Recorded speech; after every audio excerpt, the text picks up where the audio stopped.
Hi everyone, welcome back to Lifting the Lamp. I'm Frater Eleftheria, and tonight I'm going to talk about a topic which has become more popular in spirituality of late. This is one which is very important, and I'm glad that there's more and more people talking about it. What I'm referring to is the concept of shadow work. And, this isn't like fluffy spirituality. This isn't stuff that makes you feel good, that makes you feel calm, on a surface level kind of a way. It delves deep into our being, and it uncovers some quite dark and uncomfortable parts of us which need to be addressed.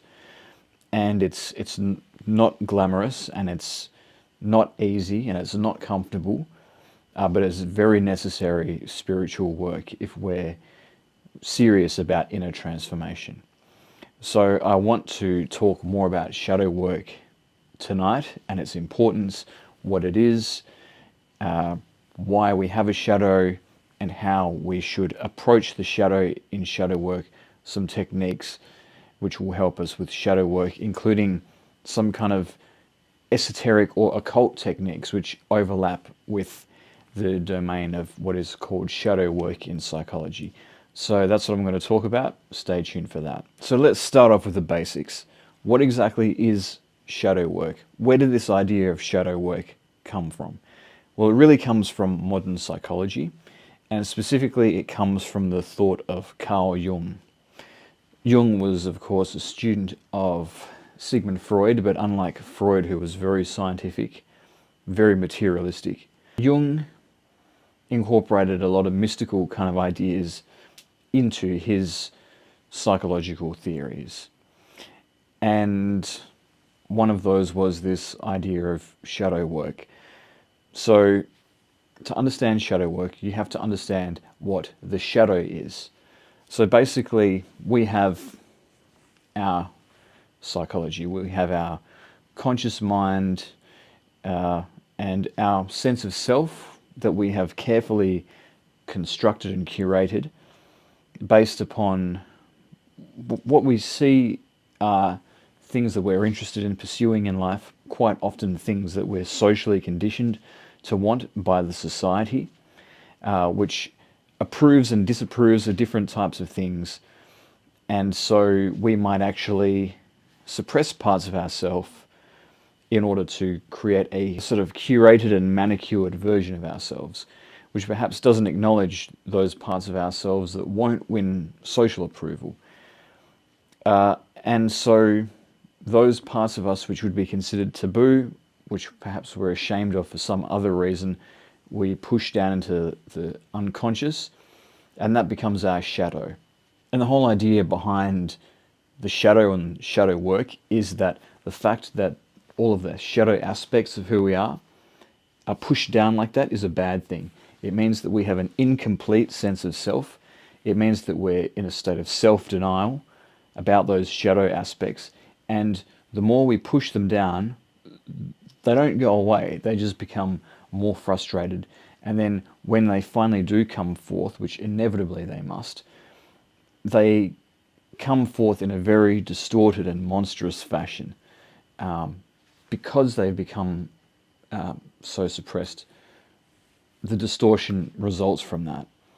There's a few metaphors that I'm going to use to explain the shadow a bit more and the repression of the shadow. I'm going to be mixing a lot of metaphors, but we're talking about human psychology, which is quite a complicated thing. So I'm going to be using lots of different metaphors to describe different aspects of this for that reason. So the first thing I'd like to talk about is my place, my house, and specifically the garden.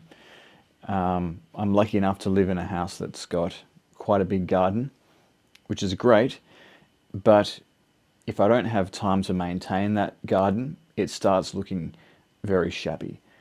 And when the garden looks a little bit shabby, it becomes like painful for me to look at. And then I need to actually do something about it. I know deep down that I need to trim this or that tree or do whatever I need to make the garden neat again. But I don't do it because I don't want to confront the reality of how bad the garden is starting to look. So I leave it. And then it gets worse, and it gets worse. It gets more overgrown with weeds, and so on. There's, if the fruit trees are fruiting and the fruit falls on the ground and I haven't cleared it, it attracts flies and all sorts of things. It just gets out of control the longer you leave it. And so it's a bit like the shadow. When we suppress the shadow, it just gets worse and worse. The shadow gets more and more frustrated, more and more distorted the more we repress it. We suppress the shadow so that we don't ever have to express that dark side of us, but inevitably it does, because everything has a limit. Even if you try and contain something, there's always a limit to how much stress you can take, your mind can take, trying to contain something that's trying to get out. Like if you fill up a water balloon. You've ever filled up a water balloon, you put the end of the balloon over the tap and you turn it on and you let the balloon fill up. And so no water can escape to the ground because it's contained within this balloon. But if you leave the tap running, the balloon will fill up and fill up. Eventually, the elastic will become so strained that it can't take the pressure anymore and it actually snaps and the balloon pops and water goes absolutely everywhere. If the balloon hadn't been on the tap, a little bit of water would have hit the ground. Now there's a torrent of water that falls down. And it's the same when we finally, our mind can't take it and we inevitably express the repressed feelings of the shadow self. And quite often when we're talking about the shadow self, we're talking about something which is the result of dualistic thinking. So we might think one thing is good, and so by definition the opposite of that is bad. So the shadow is quite often the opposite of a good quality that we try and embody. But every action has its equal and opposite reaction, and if you push the shadow down too much, then eventually the same force with which you've repressed it, there will be a counter force when the shadow is released into the world and expresses itself through you. Like if you have a ball, that experiment with a ball on the end of the rope, and if you let it go gently, it'll just go to the other side of the room and then come back to where it was. But if you push it with a great amount of force, then the ball comes back and whacks you in the face with an equal amount of force on the way back. And we see this in our psychology as well, and with the shadow as well.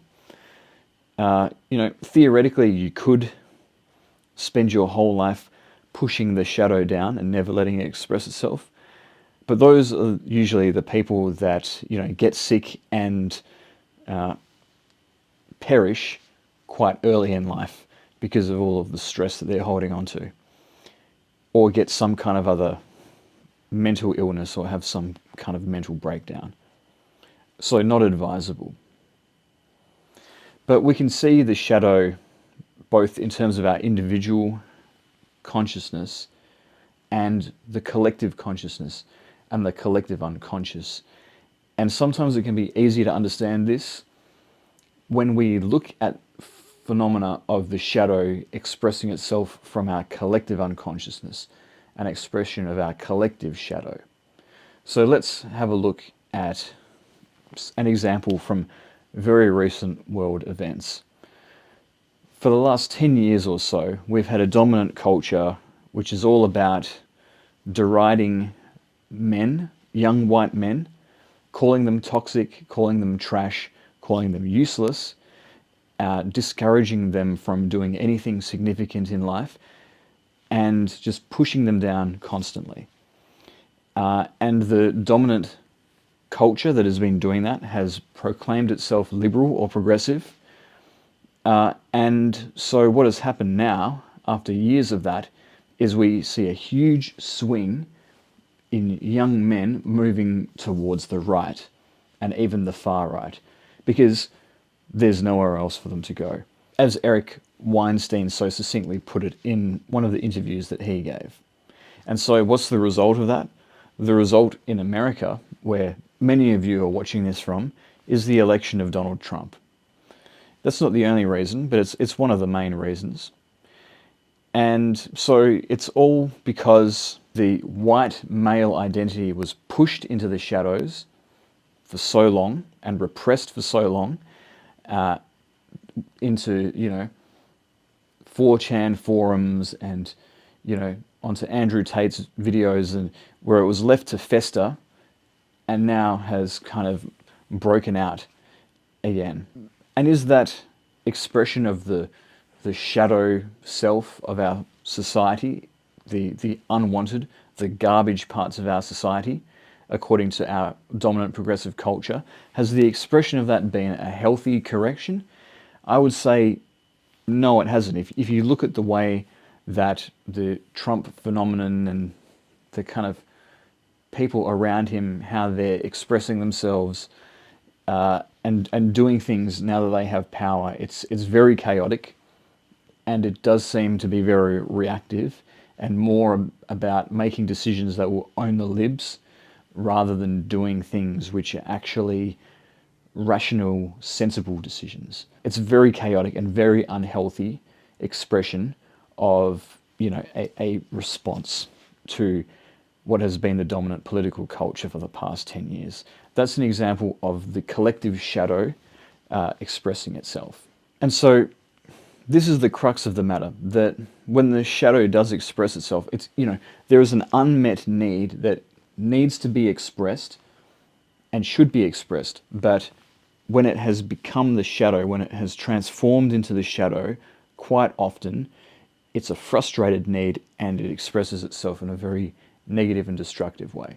And that is the reason why it's so important to understand the shadow self, because this is often the reason why we manifest negative behaviors towards others. Our shadow can affect our relationships with other people. It can reflect how we interact with people in the workplace. It can just make our lives very difficult if we don't understand it in ourselves and take accountability of it within ourselves and take some efforts to changing the situation where the shadow can come out of us in really unhealthy ways and cause a lot of chaos in our lives. And really having a shadow self, a strong shadow self, is connected to having a lot of emotional baggage, a lot of issues that you've had in your life, things that have affected you that remain unresolved, which you haven't faced. So, healing the shadow self, integrating the shadow self, finding a way to stop the shadow self from acting out negatively. These all sound like really good, transformative, positive things that any kind of spiritual seeker would be rushing to participate in. So you'd expect that in the spiritual community, but funnily enough, there aren't a lot of people in the spiritual community today who do shadow work, or if they claim to do shadow work, they're not really doing it. They're just claiming to do it. And there's some reasons for that. One is that a lot of the time, unfortunately, when we start off on the spiritual path and we don't understand it fully, we equate being spiritual with having a positive outlook, being more calm, more at peace, more happy. And that is the end goal of shedding all of our karma. It's the end result, but it's not. There's more to it than just thinking positive thoughts all the time. And sometimes spirituality can be treated as an escape. Like the world is too hard, so I'm going to go to my retreat, and I'm going to, vibe with positive energy, and that's my spirituality. But if that is your idea of how to be spiritual, then you are going to avoid experiences that create negativity and bring out negativity and make you uncomfortable. And shadow work is all of those things, which is why it's often avoided with certain spiritual people. The other reason why spiritual people might avoid shadow work or only claim to do it is because when you engage in shadow work, you're letting some stuff out which is not pleasant, and it's not positive, and it's not very flattering quite often to the sort of person that you are. And quite often those things just have to run their course. Those parts of your personality have to get worse before they get better. And so what everyone else in the world will be seeing is not the best version of you. And, doing shadow work is not an excuse for being abusive or for being just an unpleasant person to others. You need to, once you've acknowledged your shadow, you then need to improve upon the negativity that is being caused by that part of you. So it's not an excuse for bad behavior, but a lot of people don't even let it out. A lot of people don't even acknowledge that. And in the spiritual community, quite often it happens because of this spiritual pride that people have. They want to appear to be really high vibrational. They want to appear to be above everybody else and not suffer from the same kinds of stress and anxiety and fear and anger as other people. And so they will avoid any situation that will bring that part of them to the surface around other people. And so quite often it is these spiritual types and even religious types that suppress the shadow more than other people. And quite often these people have the darkest inner world and the worst demons that they refuse to face. And quite often they will take it out on other people, as you often do when you have a large unaddressed shadow. But they will try and disguise it with spiritual sounding language, by being judgmental of others and so forth. And quite often these spiritual types, part of their spiritual pride is wanting to appear perfect and spotless and, without sin, as it were. And to acknowledge their shadow means to acknowledge that they're human like everybody else. They've got the same flaws as everybody else. They're not so different to other people. And, so that's something that is unthinkable for certain people with spiritual pride. And it's also hard for them to acknowledge their own flawed nature, because then they need to extend more compassion to other people and not judge them so harshly, because they need to acknowledge the complexity in human nature, that we do terrible things sometimes, but there can be good in a person as well. And so ironically, not addressing our shadow self and not just letting things express themselves if they really need to, so that we can see something in the light of day to improve upon it. Not doing that and just trying to be good all the time makes things worse. That's the irony of it. So we need to acknowledge the shadow, and we need to do something with it. So when we're working with the shadow self, the very first thing we need to do is identify how a certain part of our shadow self came about. At some point there was something unpleasant that we saw in ourselves, or which developed in ourselves because of something that happened to us, which we have buried deep within. It can quite often be the result of a traumatic experience. It can quite often be the result of a childhood wound. Some of the most significant, unhelpful personality patterns that we have that create obstacles for us throughout our lives come about as the result of things that happened in our childhood that wounded us. So like our attachment style, for example, and the development of our personality according to our Enneagram type are both examples of this. Two huge factors in our personality, and both resulting from childhood wounds. Unless you had a really good childhood and you have a healthy attachment style.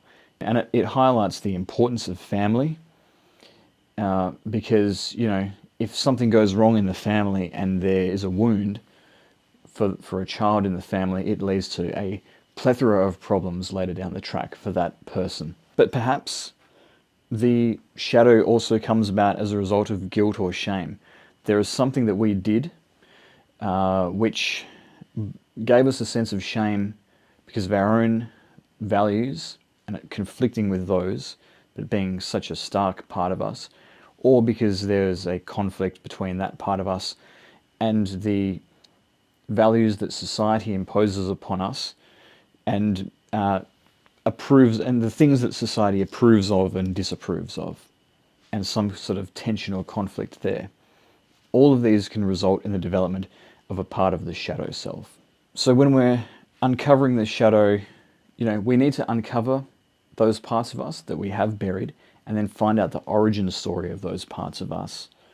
And then once we have all of that, we need to come to terms with it, try and understand it rather than judge it, and then ultimately find a way of processing that part of the self in a productive and beneficial way, and not just continuing to suppress it and not just continuing to cut ourselves in half by having an acknowledged and unacknowledged part of ourselves. And that stage is called integration, which I'll talk about at the end, towards the end. But before we can trace the origin of the shadow sides of our personality, first we need some techniques to actually uncover what the shadow is. What sort of things are in our own shadow? And so there's a few techniques that you can do for this. One is journaling, which is quite popular for shadow work, writing down your thoughts, your hopes and your fears. The recurring problems that you have in life is often an indication of a pattern, something that we're suppressing, or something that's unhealed that keeps triggering the same problem. So it's important to note all of that down.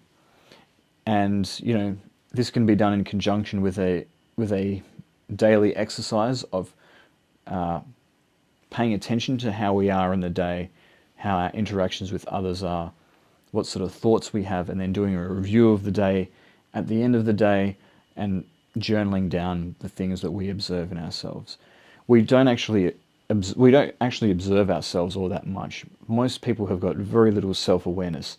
So the very first thing you need to do for shadow work is increase your self-awareness and go to the effort of observing yourself. Sometimes parts of the shadow can reveal themselves to us in dreams, so it's important to journal about dreams as well and interpret the meaning of those dreams. Find a website or a book which gives the meaning of dream symbols, and that will give you a lot of information as well. So this allows us to identify the shadow, the parts of us that we have suppressed. And this is a very important first step, because before that, what is in our shadow, in the unconscious, is something that is unknown to us. And because it's unknown to us, it has a lot more power over our lives that we didn't necessarily want to give it. It's like, the reason why so many people are afraid of the dark is because in, Neolithic times, when the sun went down and it was dark, we were more vulnerable to predators. And there are a lot of predatory things in our own unconscious, and we're vulnerable to them when we do not know them. And we instinctively know that we have that vulnerability and that we have that inside us, which is a threat, ultimately a threat to us, because it'll make our life more difficult, and that adds to the stress and adds to our own shadow and just amplifies the negativity. So the knowing of ourself can't be underrated as an important first step in shadow work. And once we know and acknowledge the negative traits that we have, it's actually quite liberating to know that that's there, because once you know, you can do something about it, and that's the next step. So we then need to meet the shadow. We need to meet these parts of ourselves, not in a spirit of judgment or condemnation, but acceptance that this really is a part of me. And just because another part of me is judging this or thinks that this part of me is unworthy, I'm going to ignore that, and I'm going to just understand that this is a part of me, and that's okay. This is human nature. It's okay to be like this and to have this within me. Not to justify or excuse bad behavior, like someone with a victim complex might do. Well, I was victimized, so I should be able to act negatively towards others. It doesn't have to be justified. Sometimes there are things within us that are not justifiable, that are just bad, according to our moral system of values. Because human beings are complex, and, nothing is black and white. No person is 100% good or 100% light. The world goes through cycles of darkness and light, of night and day. And if the sun was always up, the earth would be scorched. If the sun was always down, the earth would freeze. And in either scenario, life couldn't exist. So it's not about denying the shadow altogether. It's just about the shadow not being exaggerated. So there's room for the dark aspects of us within, and we need to come to terms with that and be comfortable with that in order to accept our shadow when we meet it.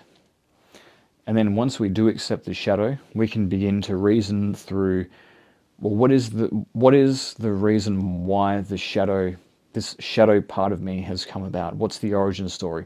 What's the childhood wound? What's the trauma? What's the thing that has led to this exaggerated reaction to a situation that I've then repressed because it's unflattering to, another part of myself.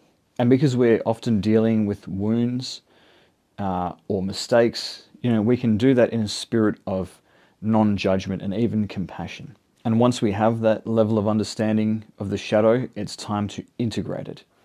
And this is the most challenging part, and there's varying kind of ideas about what it means to integrate the shadow. So I'm going to give my own thoughts on that. So what does the term integration actually mean? Let's start with that.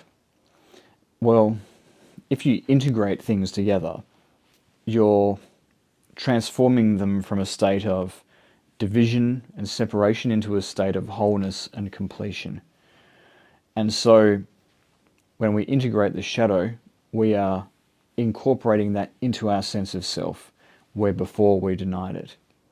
We're not letting the shadow overtake other parts of ourselves and become dominant over other parts of ourselves, so that the tables are turned and those other parts of us become our shadow.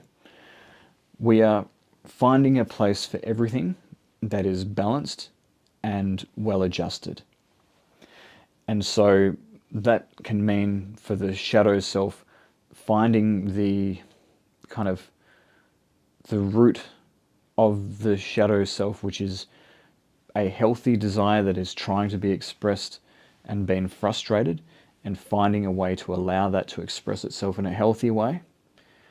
That can be a way of integrating it. Another way can be, sometimes we're holding on to something which isn't a problem anymore, but we haven't emotionally processed the pain. And sometimes it's just a matter of letting go of that part of us. Letting it, like the ghost that can't let go of being in the world until it's released by something that happens so that it can pass on. Sometimes we need to let parts of ourselves pass on like that. Sometimes there are things that our shadow wants, or some part of our shadow wants, that are very, very unhealthy and would be very harmful to a lot of people. And in those situations, we need to protect other people. We need to allow the shadow to express itself, but perhaps we play a scenario out in our mind without actually enacting it, but allowing it to play out so we can see what the shadow wants, and then finding a way of dealing with that. Sometimes there's a good reason why we suppress certain desires. In a civilized society, there's always going to be a degree of pruning of the self that happens to be able to engage with one another in a civil manner.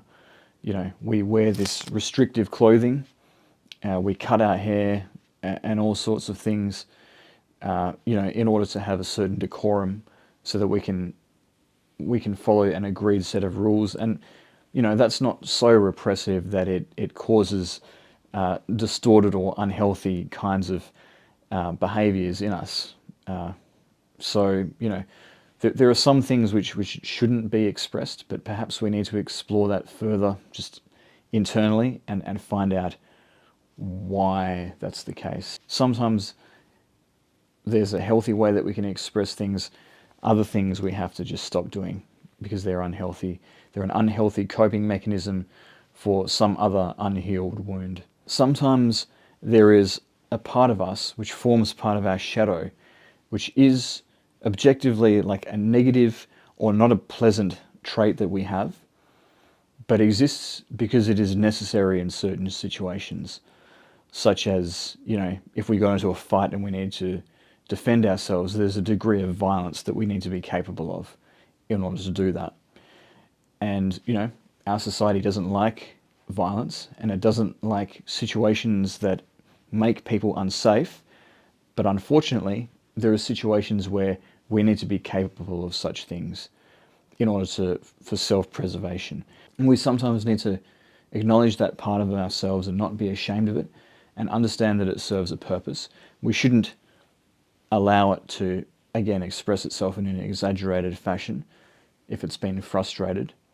But we do need to give it a role to play and acknowledge its legitimacy in certain situations. A good guide here is something that Jordan Peterson said, which is one of his more well-known kinds of quotes, if you will, where he talks about to be a good person doesn't mean to not be capable of doing harm, because then you're just weak. But a really good person, a person who can fight against evil, is a person who is dangerous, who does have a dark side to them, a kind of shadow side to them, but they've got that under control. They can draw upon that if they need to, but the idea is they do everything they can to not have to do that.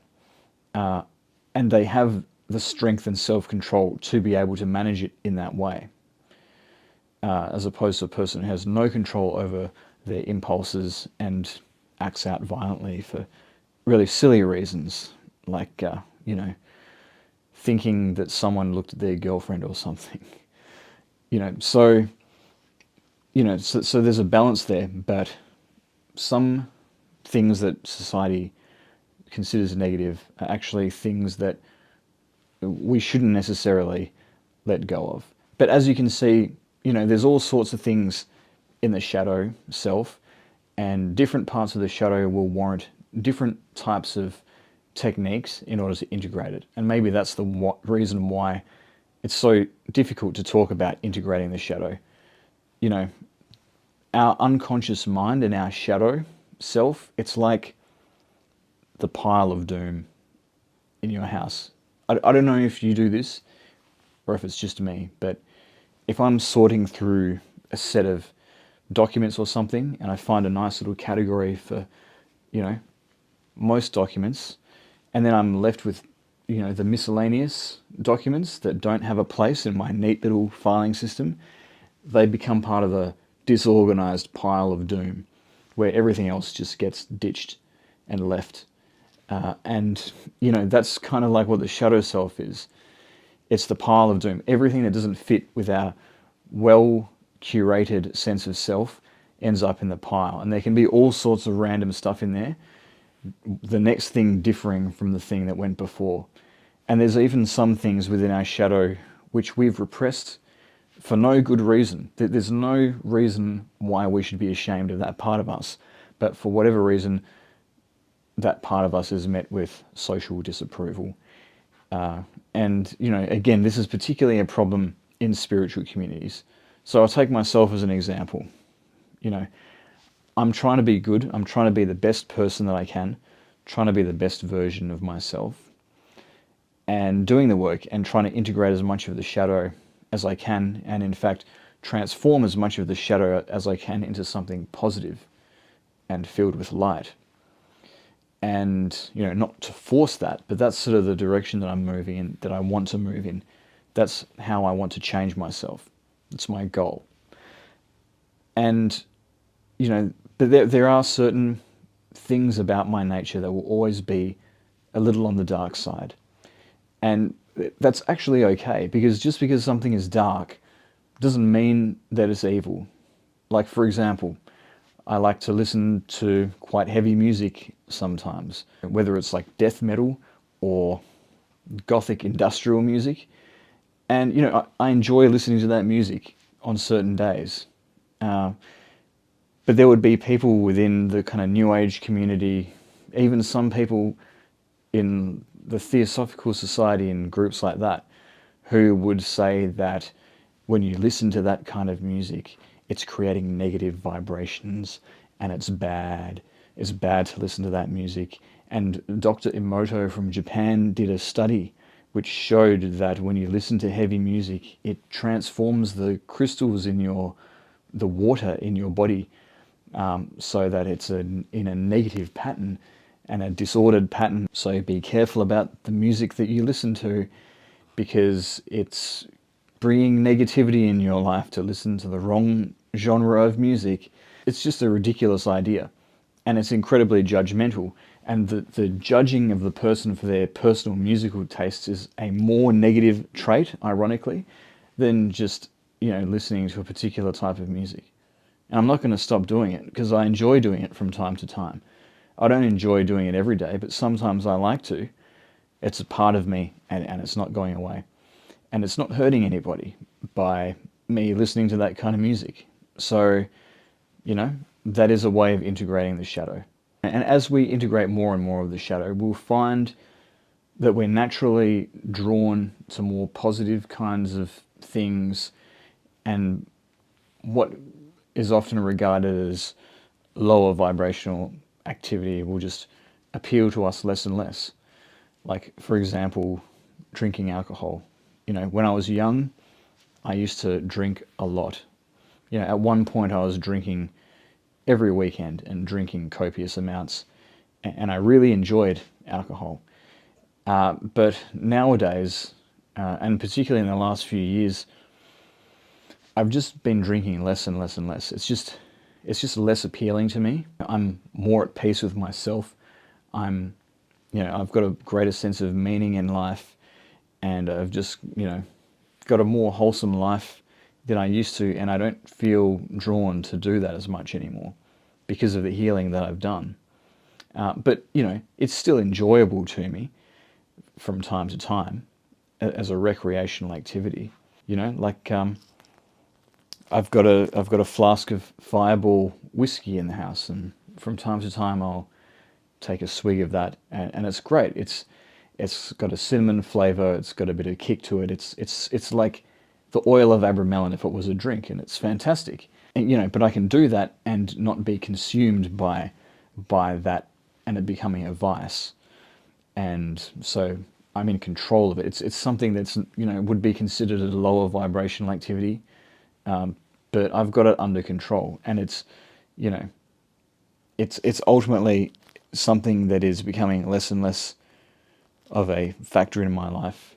I've got a bar full of bottles which I'm never going to get through in my lifetime, because I just barely drink anymore, and something's going to happen to them. They've got to go somewhere. So that's a sign that I'm changing. But it's not like, if you take one sip, it's all over and you're a bad person. People are just more complicated than that. But I know of groups like, one is in the Gnostic movement. They were against having even a drop of alcohol ever, and it's like, if you have one drink at the bar, you fall off. Like, this really extreme kind of distorted in its own way, a way of being, an unintegrated way of being, but it's disguised as positivity, so that's something to avoid, and then people will watch this video and say, oh, you drink alcohol, you're under the influence of alcohol, and you're just a write-off, and that is the sign of an unintegrated shadow. So that is a very long digression to demonstrate how we can acknowledge the dark sides of us without fully being consumed by the shadow, and in fact are less likely to be consumed by it. And we can fundamentally be a good person, or at least be capable of being good, in spite of the fact that we have negativity in our nature. And another technique, of course, which I need to mention, is see a psych if you need to, and have a professional work through those issues with you. But I understand sometimes it doesn't work depending on the type of psychology or the psychologist in question. Sometimes people just can't afford it. It would be nice if we all had a group of friends that we could rely on, so we didn't have to see a professional, and we could talk through these things with people that we can confide in. But talking to someone, particularly a professional, can help work through a lot of, particularly the deeper, darker parts of our shadow that we struggle with. And, not all psychology is about talking about your feelings. There's cognitive behavioral therapy where we rewire the brain and change habits that cause repeated negative or unhelpful behavior. So there's lots of different directions you can go with it. And of course, this video would not be complete on this channel dealing with shadow work unless I spoke about some of the occult practices that we can do in conjunction with shadow work.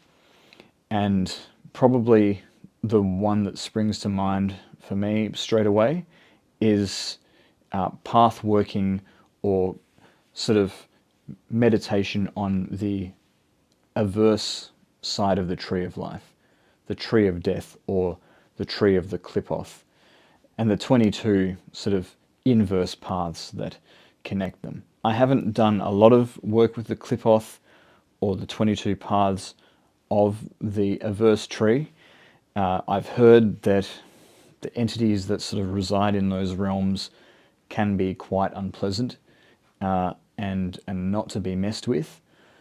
But I do think that by contemplating the qualities of a particular Qliphoth or its paths in a state of contemplation, we can start to recognize parts of ourself that might correspond to that Qliphoth, which is a part of our shadow that we need to address.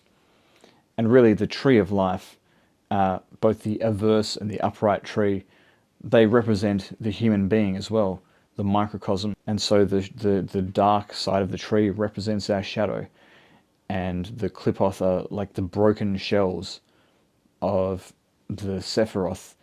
And similarly, there are parts of our own psyche that are broken, and we need to put the pieces back together again and reunite and reorder that which has been disordered, and collect the divine sparks that have been sundered throughout the cosmos and sundered throughout our sense of self, and reunite them again.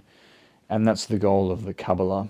And so we can use something like the averse side of the tree as a tool to identify where we need to go do shadow work, going through each of the Qliphoth, contemplating its qualities, and trying to recognize those qualities in ourselves, and then trying to heal them, and heal the creation within ourselves.